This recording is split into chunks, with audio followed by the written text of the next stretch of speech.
2005년 가위손의 팀버튼과 조니 뎁이 다시 만나 또 하나의 명작을 탄생시켰죠. 바로 찰리와 초콜릿 공장입니다. 동화작가 로알드 달의 동명소설을 원작으로 둔 작품으로 영화는 개봉과 동시에 흥행에 성공했으며 관객의 호평은 물론 비평가의 찬사를 받았습니다. 최근에는 프리퀄 작품인 원카도 개봉됐죠. 그만큼 작품이 영화계에 끼친 영향이 크지 않았나 싶은데요. 그래서 오늘은 찰리와 초콜릿 공장이 어째서 그토록 많은 사람들의 사랑을 받았는지, 많은 이들의 심금을 울렸는지에 대해 알아보고 CG를 피하기로 유명한 팀버튼 감독이 어떤 기법을 이용해 환상적인 세계를 만들었는지에 대해 샅샅이 파헤쳐 보도록 하겠습니다. 그럼 지금부터 초콜릿 공장 속으로 들어가 볼까요? 팀버튼 감독과 조니 뎁 배우는 서로에게 없어서는 안 될 소중한 인연이죠. 팀버튼은 어린 시절 뛰어난 그림 실력을 인정받아 월트 디즈니에서 애니메이터이자 아트 디렉터로서 활동했습니다. 하지만 꿈과 낭만을 중요하게 여기는 디즈니에게 있어 팀버튼이 만들어내는 이미지는 지나치게 어둡고 무섭게 느껴졌고 결국 디즈니는 인재 중의 인재인 팀버튼을 해고했습니다. 하지만 디즈니에서 잘린 일은 팀버튼에게 행운으로 돌아왔죠. 팀버튼은 디즈니의 품을 떠나며 자신의 스타일을 세상에 알렸고 그렇게 비틀주스, 배트맨 등을 제작하게 되었습니다. 팀버튼은 이후 가위손 대본을 쓰며 캐스팅 단계에 돌입했고 그때 처음 조니 뎁과 만났습니다. 팀버튼은 오디션 중 조니 뎁이 펼치는 연기에 매혹됐고 결국 제작사에서 강력 추천한 배우인 톰 크루즈를 뒤로한 뒤 조니 뎁을 캐스팅하기로 결심했죠. 이후 팀버튼은 조니 뎁과 여러 영화를 함께 했는데요. 그때마다 팀버튼은 제작사의 반대에 부딪혔다고 합니다. 조니 뎁이 톰 크루즈 등 다른 배우를 대체할 만큼 티켓 파워가 있는 인물이 아니라는 이유 때문이었죠. 하지만 조니 뎁은 당시 비주류에 가깝던 자신의 스타일을 끈기 있게 끌고 갔고 꾸준하게 활동을 이어갔습니다. 그렇게 오랜 활동 끝에 연기력과 흥행력을 인정받은 뒤 캐리비안의 해적을 통해 일약 스타덤에 오르며 그때부터는 제작사라면 누구나 함께하고 싶은 배우 반열에 들기 시작했죠. 그 덕분일까요? 팀버튼이 찰리와 초콜릿 공장 연출을 맡았을 때는 제작사가 팀버튼에게 먼저 조니 뎁을 캐스팅하자고 제안했다고 합니다. 참고로 그렇듯 제작사가 조니 뎁 캐스팅을 먼저 추천하고 적극적으로 지지한 작품은 찰리와 초콜릿 공장이 처음이었다고 하네요. 그리고 혹시 이 사실 알고 계셨을까요? 바로 가수 마이클 잭슨이 찰리와 초콜릿 공장의 윌리 원카 역할로 참여하고 싶어 했다는 것입니다. 마이클 잭슨은 소설과 소설 속 캐릭터에 큰 매력을 느꼈고 때문에 작품이 영화화된다는 소식을 들었을 때 제작사에 자신을 캐스팅하라고 적극적으로 어필했다고 하죠. 윌리 원카를 향한 열망이 대단히 컸던 걸까요? 마이클 잭슨은 제작사에 사운드 트랙을 직접 만들어 보내기도 했다고 하는데요. 안타깝게도 제작사는 마이클 잭슨에게 노래가 너무 좋다며 그러니 노래만 사고 싶다고 제안했고 그에 마이클 잭슨은 빈정이 상했는지 이후 관련 사운드 트랙을 모두 폐기했다고 합니다. 제작사가 세계적인 팬덤을 보유한 마이클 잭슨을 윌리 원카로 캐스팅하고 싶어 하지 않은 이유는 많은 분들께서 알고 계시듯 당시 마이클 잭슨이 아동 성적 학대 혐의에 관련되어 있기 때문이었죠. 참고로 마이클 잭슨은 2005년 6월 13일 아동과 관련된 모든 혐의에서 무죄 판결을 받았는데요. 영화는 2003년부터 제작에 들어갔으니 당시 제작사로서는 마이클 잭슨을 꺼릴 수밖에 없지 않았나 싶습니다. 하지만 마이클 잭슨의 영향력은 이에 그치지 않았습니다. 마이클 잭슨이 윌리 원카를 연기할 뻔했다는 소식이 알려졌기 때문일까요? 작품이 개봉된 뒤 몇몇 이들은 조니 뎁의 연기가 마이클 잭슨을 떠올리게 한다고 비평했고 조니 뎁은 그와 관련해 자신이 마이클 잭슨에게 영감을 받아 연기를 한 것이 아니라고 여러 차례 인터뷰를 해야 했다고 하네요. 팀버튼과 조니 뎁은 영화 코멘터리를 통해서도 윌리 원카 캐릭터는 어린이쇼 진행자들에게서 단서를 얻었다며 관련의 입장을 확실하게 밝혔습니다.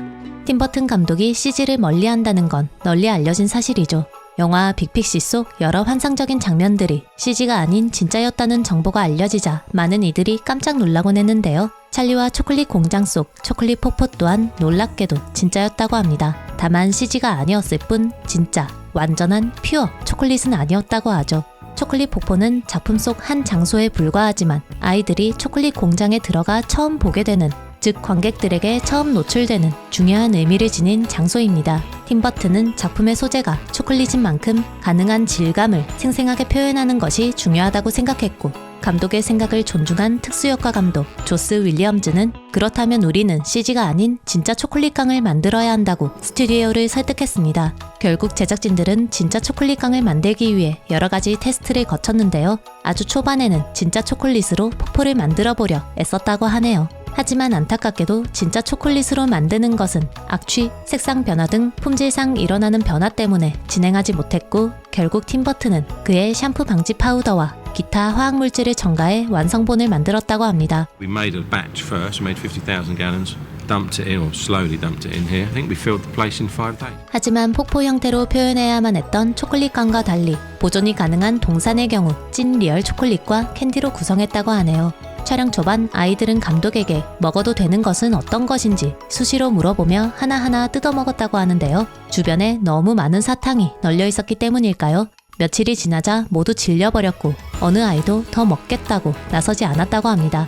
작품 속 윌리 원카만큼이나 강렬한 인물을 남긴 캐릭터는 움파룸파가 아닐까 싶습니다. 움파룸파를 연기한 딤 로이는 팀버튼 감독이 그에게 함께 작품을 하자고 말했을 때 대단히 기뻐했다고 하죠. 재미있는 작업이 될 것이라는 기대에 잔뜩 들떴다고 하는데요. 그런데 놀랍게도 첫 모임날 연습실에 자기 혼자만 도착해 있는 것에 놀랐고 그날 처음 여러 명의 움파룸파를 혼자 연기해야 한다는 사실을 알게 됐다고 하네요.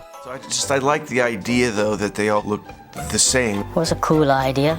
I was under the impression that I'm going to be other Oompa Loompas. I came here, walked into the rehearsal room, and there was Deep Roy, and you go, and the rest of them. 움파룸파는 작품 속에서 여러 노래를 부르며 여러 동작의 춤을 춥니다. 춤과 노래를 즐기는 민족인 듯 보이죠. 하지만 실제 딤 로이는 So big and vile, so gritty, foul and infant. Yes. Pretty bad singer. I surprised myself. 노래도 춤도 익숙하지 않은 인물이었고 때문에 작품에 자연스럽게 녹아들기 위해 엄청난 양의 연습을 소화해야 했다고 합니다. 팀버튼은 작품에 출연한 배우들 중 딤 로이가 아마 가장 고생했을 것이라 짐작하며 당시 촬영 과정을 떠올렸습니다. 영화 속 움파룸파들은 마치 한 사람이 아닌 것처럼 느껴집니다. 즉 모두 얼굴과 행색만 같을 뿐 각자 다른 성격을 가진 인물처럼 표현되는데요. 이는 딤 로이의 노력의 결실이라고 하네요. 딤 로이는 모든 움파룸파들이 각자 다른 사람인 것을 표현하기 위해 테이크마다 각 캐릭터들의 위치에서 다시 한번 춤을 췄고 일부러 조금씩 다르게 몸을 움직였다고 합니다. 팀버튼은 하루가 다르게 실력이 느는 딤 로이를 보며 이제 딤 로이는 라스베이거스에서 쇼를 하려도 할 것이라고 생각했다고 하죠. 그리고 딤 로이는 그렇듯 촬영에 매진했던 순간들을 떠올리며 다음과 같이 고백했습니다. Singing or a dancing experience before. It was neat, you know. I'll do it all over again. Yes, without a doubt, yeah. 바이올렛은 껌을 씹으며 파란색으로 변합니다. 감독은 이 장면 또한 가능한 사실적으로 표현하고 싶었다고 하는데요. 안타깝게도 아역 배우 촬영 시간은 성인 배우보다 대단히 짧은 탓에 분장은 엄두도 내지 못했고 결국 CG로 변화를 표현하기로 결정했다고 합니다. 애니메트로닉스 및 보철물 제작 감독인 닐 스캔렌은 바이올렛의 몸이 어떤 형태로 부풀어 오르는지 단계별로 테스트를 거쳤다고 하네요. 또 몸이 모두 부풀어 오른 다음에는 배우의 진짜 머리와 CG로 그린 머리, 몸을 한데 합쳐 결과물을 만들었다고 하죠. 팀버튼 감독은 어린 시절 처음 읽은 책이 찰리와 초콜릿 공장이었다고 합니다. 때문에 이 작품을 꼭 연출하고 싶었다고 하죠.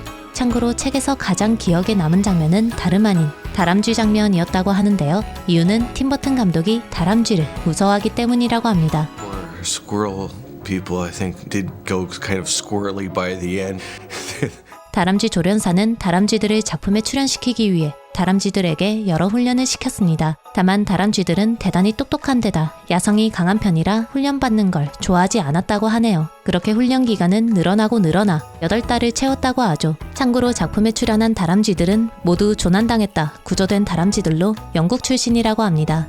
동물 조련 감독 마이클 알렉산더는 다람쥐들을 보다 효과적으로 출연시키기 위해 똑똑한 다람쥐들 중에서도 똑똑한 다람쥐를 골라냈고 가장 똑똑한 다람쥐는 개그씬에 출연시키는 등 효율적으로 연출에 임했다고 합니다. 또 일반인들이 보기에는 모두 똑같이 생겼지만 실은 다들 조금씩 다르게 생겼고 성격도 다르기 때문에 다람쥐마다 이름을 붙여 개별적으로 꼼꼼하게 훈련시켰다고 하죠. 다람쥐 훈련이 고되다는 것을 알려주는 좋은 일화가 있습니다. 바로 그릇에 호두를 넣는 장면이죠. 다람쥐들은 호두를 컨베이어 벨트에 미는 동작을 익히는데 훈련 기간만 평균 일주일 반이 걸렸다고 합니다. 다만 진짜 호두로는 훈련시키지 못했다고 하는데요. 이유는 주는 대로 먹어버리기 때문이었다고 하죠. 때문에 제작진들은 다람쥐들을 속이기 위해 치과용 아크릴로 만든 호두를 제작했는데요. 그것마저 갉아먹는 다람쥐가 나타나는 바람에 결국 알루미늄 호두를 만들어야 했다고 합니다.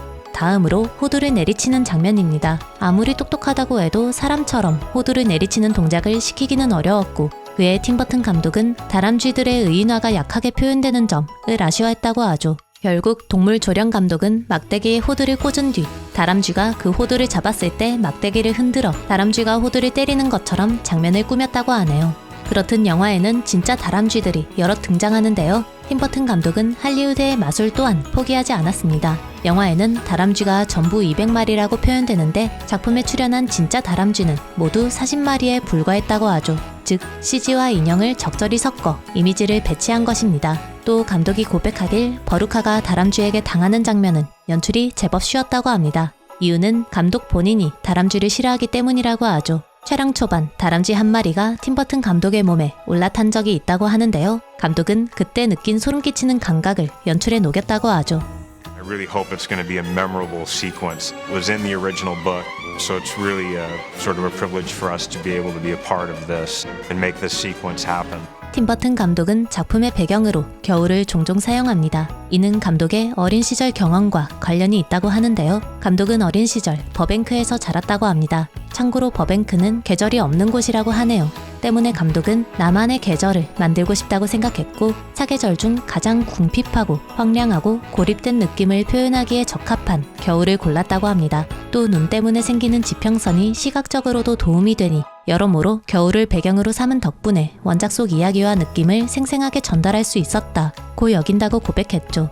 영화 오즈의 마법사를 보신 분 계실까요? 감독은 영화 오즈의 마법사를 봤을 때 흑백에서 컬러로 넘어가는 장면을 굉장히 인상적으로 봤다고 합니다. 그리고 찰리와 초콜릿 공장 속 아이들이 공장에 들어갔을 때 소위 말하는 멋진 기분을 느끼기를 바랐고 때문에 오즈의 마법사와 같은 컬러 대비를 주기로 결정했다고 하네요. 감독은 그를 위해 초콜릿 공장에 들어가기 전까지는 되도록 색을 약하게 쓰려고 노력했고 공장에 들어서자마자 급격하게 몽환적인 색깔을 경험할 수 있도록 컬러 배합에 힘썼다고 합니다. 감독은 오즈의 마법사와 마찬가지로 작품의 또 한편의 영화를 오마주했다고 합니다. 바로 2001 스페이스 오디세이라고 하네요. 다만 감독은 영화 코멘터리를 통해 밝히길 처음부터 2001 스페이스 오디세이를 오마주할 계획은 없었다고 합니다. 다만 밀폐된 새하얀 세트를 짓고 보니 2001 스페이스 오디세이가 떠올랐고 그를 참조해 이미지를 발전시키면 좋겠다고 생각했다고 하죠. 참고로 TV방의 경우 팀버튼이 여러 세트들 중 가장 먼저 구상한 세트로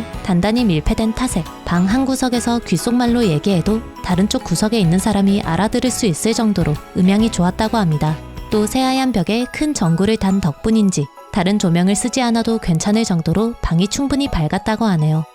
When I went to Pinewood and saw the whole of the Pinewood lot covered in Wonka, I knew if Roald had seen that, he would have just said, "This is what I had in my mind." 감독은 연출을 맡기로 결정한 뒤 곧바로 캐스팅 작업에 돌입했습니다. 감독이 윌리 원카만큼이나 심혈을 기울인 캐릭터가 있다고 하는데요. 바로 찰리라고 하네요. 감독은 원작 속 찰리가 대단히 평범한 학교에서 주목받지 않는 하지만 아이답지 않게 어른스럽고 진중한 캐릭터라고 생각했고 그런 캐릭터를 연기해줄 아역 배우를 찾아야 한다는 생각에 다소 부담감을 느끼기도 했다고 합니다. 왜냐하면 그런 아이들이 드물기 때문이라고 하죠.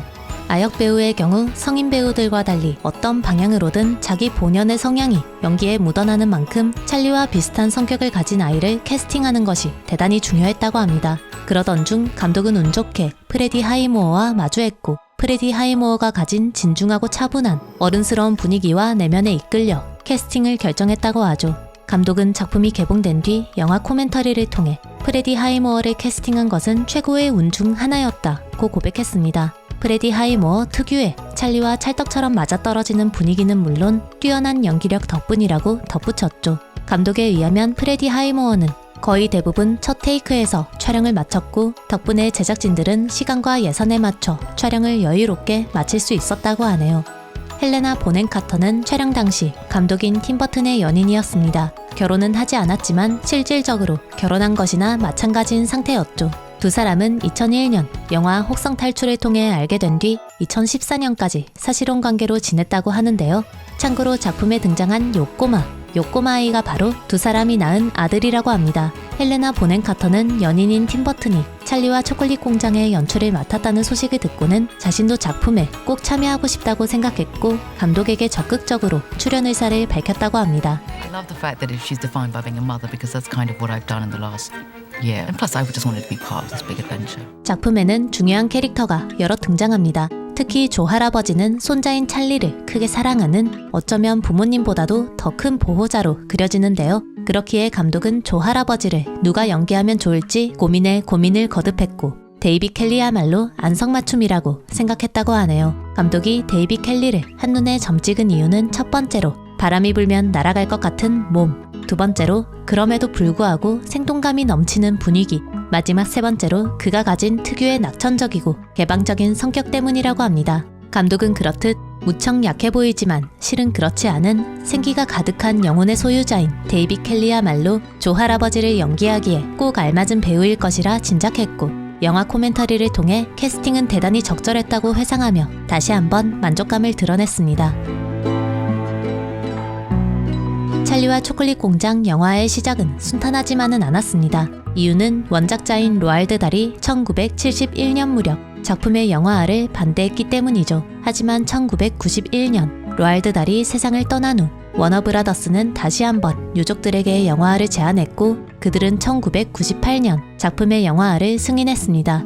그의 제작사는 곧바로 작업에 돌입했는데요. 가장 처음으로 손에 댄 것이 바로 각본이었다고 하네요. 워너브라더스는 최우수 각본상으로 두 차례 오스카상 후보에 오른 각본가 스캇 프랭크를 고용했고 다음으로 플레전트빌, 오션스 8을 연출한 감독 게리 로스와 계약을 맺었습니다. 하지만 그렇듯 탄탄한 캐스팅에도 불구하고 일은 꼬여만 갔습니다.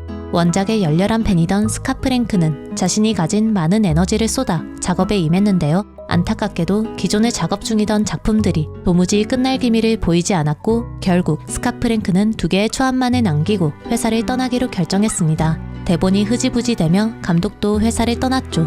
참고로 스캇 프랭크가 당시 동시에 작업 중이던 영화 중 하나가 바로 마이너리티 리포트라고 하네요. 이후 작품은 라이온킹, 스튜어트 리틀을 연출한 론 민코트 감독, 갱스 오브 뉴욕, 택시 드라이버를 연출한 마틴 스콜세지 감독의 손도 거쳤는데요. 아쉽게도 계약까지는 가지 못했다고 하죠. 참고로 마틴 스콜세지 감독이 찰리와 초콜릿 공장을 뒤로하고 선택한 작품은 다름 아닌 에비에이터라고 합니다. 여러 부침에도 불구하고 제작사는 포기하지 않았습니다. 제작사는 생각의 전환이 필요하다고 생각했고 이번에는 감독이 아닌 배우를 먼저 캐스팅하겠다 결심, 윌리 원카를 연기할 배우로 짐 캐리를 선택했습니다. 하지만 곧 로알드 달 유족의 반대에 부딪혔죠. 그들은 짐 캐리가 윌리 원카에 어울리지 않는다고 반박했고 결국 짐 캐리로 작품을 만들어 보겠다는 계획 또한 무산됐습니다. 그렇게 시간이 흐르고 흘러 워너브라더스는 심기일전에 팀 버튼을 감독으로 고용하기로 결정했습니다. 다행히 유족들 또한 팀 버튼 고용을 열렬하게 승인했고 원작의 열렬한 팬인 로알드 달에게 팬레터까지 보낸 적이 있던 팀 버튼은 기쁘게 제안을 받아들였죠. 팀 버튼은 작업에 착수한 뒤 가능한 원작을 살리는 방향으로 작품을 연출하기로 결정. 오래전 쓰인 원작과는 사뭇 다른 여러 각본들은 모두 뒤로하고 빅피쉬로 함께 일했던 시나리오 작가 존 어거스트를 고용해 새롭게 각본을 쓰기 시작했습니다.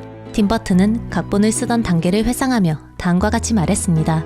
아버지는 아무것도 안 하는 데다 윌리 원카가 아버지 같은 인물이니 아버지를 없애버리자는 의견도 있었죠. 그에 전 윌리 원카는 아버지가 아니라고 반대했습니다. 그는 절대 아버지 같은 인물이 아닙니다. 윌리 원카의 핵심은 그게 아니죠. 또 찰리를 천재소년으로 각색하자는 제작사의 의견에도 반대했다고 합니다. 찰리는 특별한 아이가 아닙니다. 학교에서 주목받지 않는 평범한 학생이에요. 제가 이 영화에 참여하면서 최대한 원작에 가깝게 만들자고 결심했습니다. 팀 버튼이 최대한 원작의 정신을 지키고자 노력했기 때문일까요? 아니면 로알드 달과 팀 버튼의 정신세계가 비슷하다고 여겼기 때문일까요? 로알드 달의 유족들은 팀 버튼 그리고 조니 뎁과 작업하는 것에 대단히 만족했고 작품을 다음과 같이 해석했습니다. The Three Musketeers are dull.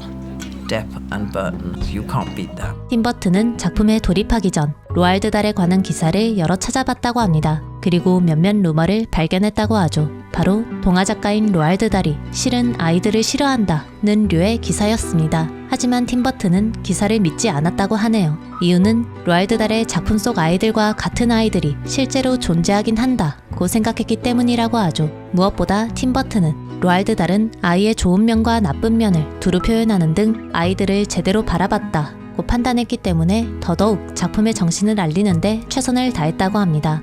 혹시 원작을 읽어보신 분 계실까요? 원작은 아이들이 변형된 채 공장을 나간 뒤 찰리가 초콜릿 공장을 물려받는 것으로 끝이 납니다. 감독은 처음 책을 읽었을 때 깜짝 놀란 부분이 있었다고 하네요. 바로 아이들과 부모님들이 그러한 여러 시련을 거쳤음에도 불구하고 누구도 반성을 하거나 교훈을 얻지는 않는다는 점이었습니다. 심지어 찰리 또한 배운 점이 없었죠. 감독은 그 점이 참 로알드 달답다고 생각했다고 하네요. 다만 책은 그렇듯 깔끔하게 권선징악으로 마무리되더라도 영화에서는 누군가는 교훈을 얻었으면 좋겠다고 여겼고 그렇게 사건을 통해 인생을 되돌아볼 대상을 윌리 원카로 정했다고 합니다.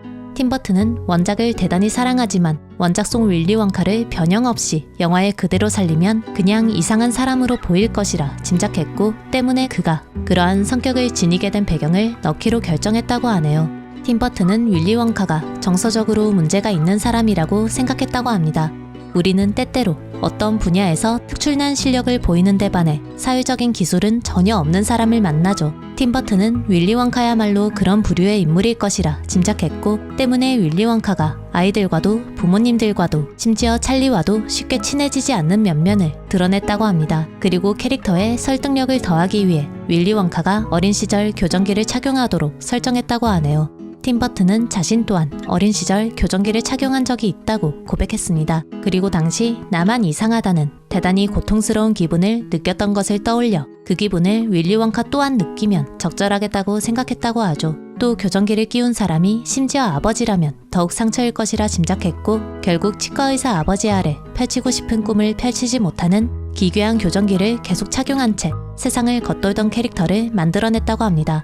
덧붙여 영화 속 마지막 장면은 팀버튼의 추억을 그대로 살린 것이라고 합니다. 팀버튼은 어떠한 이유로 어머니와 사이가 좋지 않았고 어머니께서 돌아가실 즈음에야 겨우 어머니 댁을 한번 방문했다고 하네요. 그리고 그날 놀라운 사실과 마주했다고 합니다. 바로 자신과 사이가 썩 좋지 않았던 어머니께서 아들의 영화 포스터를 모두 갖고 계셨다는 것이었죠. 팀버튼은 당시를 회고하며 거의 울 뻔했다고 고백했습니다. 그리고 자신의 이러한 경험이 대단히 특이한 것은 아닐 거라고 여러 사람들이 경험해 봤을 법한 것이라고 짐작해 영화에 넣기로 결정했다고 하네요. When you're old enough to write a book for children, by then you'll become pompous and grown up and you've lost all your jokiness. 로알드 달은 20세기 가장 위대한 동화 작가로 불립니다. 찰리와 초콜릿 공장은 물론 제임스와 커다란 복숭아, 마틸다도 로알드 달의 작품이죠. 앞서 로알드 달이 실은 아이들을 싫어했다는 루머가 돌았다고 말씀드렸는데요. 팀버튼이 그럴 리가 없다고 캐치했듯 로알드 달은 아이들을 대단히 좋아했다고 합니다. 보다 정확히 표현하자면 아이들과 다를 바가 없었다고 하네요. 그는 손자들에게 매일 밤 신나는 이야기를 들려줬고 다음 날이면 작업실로 건너가 전날 밤 자신이 들려줬던 이야기를 원고에 옮겨 적었다고 합니다. 또 There are wolves in my heart, and sometimes you can hear them. They may be asleep at the moment, but when they wake up you can hear them. But you must be very careful. Well, I mean, these children were scared to death, you know. They were convinced there were wolves in his heart. 라고 말하는 등 항상 아이들 눈높이에 맞춰 대화했다고 하죠. 그렇듯 자신의 상상력으로 아이들을 즐겁게 해줬기 때문일까요? 이웃집 아이들은 로알드 달의 집에 심부름 가는 것을 명예로 여겼고 로알드 달의 집에서 저녁을 보내는 것을 가장 좋아했다고 하죠. 로알드 달은 우리의 챔피언 댄이라는 작품을 통해 언젠가 부모가 될 아이들에게 다음과 같은 말을 전하기도 했습니다. When you grow up and have children of your own, do please remember something important. A stodgy parent is no fun at all. What a child wants and deserves is a parent who is sparky. 영상 봐주셔서 감사합니다. 지금까지 무비필이었습니다.